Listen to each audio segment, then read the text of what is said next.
everyone, I'm Jackie Mags. Welcome here sa akin Tarot Card today. Month of July po para sa mga Libra sa career po. Ito'y pawang gabay lamang po ito na sa taas natin pagtiwala sa ating Panginoon at pipimali po sa aking mga readings. Kukunin po ako na sitwasyon kung ano po nakarelate sa inyo guys. The Hermit, self-discoveries, self-analysis.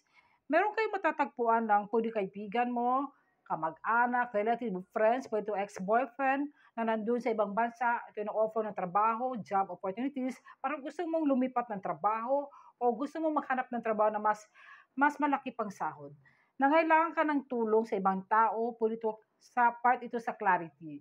Nangailangan ka ng healing man by the spirit, yung kasagutan sa isip, puso, damdamin mo, kung kailangan mo ng advice din. So Libra, nasa iyo ang desisyon at you are self-determination din. Mag-ingat sa iyong kalusugan, some of you, may mga sakit ito sa hika, pwede ito sa bewang, o some of you nagkaroon ng tonsil o either migraine. Sa sobrang kakaisip po, relax nyo sa isip po.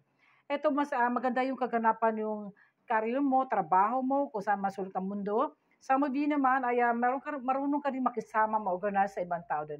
Meron kang pangarap na gusto mapuntahan o some of you kayo ay galing mga ex-abroad na gusto mo balik na matrabaho. Yes daw, kung ano yung mga katanungan mo, gawin mo for taking action. May posibilidad na makapaglipat ng trabaho, makalipat ng tirahan.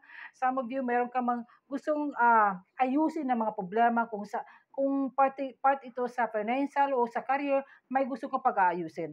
The Two of Cups, maganda yung kaganapan ito sa mga relationship sa mga Libra. Some of you naman ay gusto mo kasing support na galing sa parents mo o pwede ito support sa person mo o kayo ba dalawang mag-collaborate.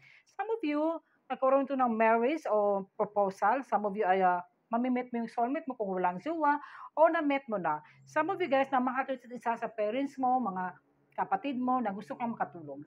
Thank you. Bye.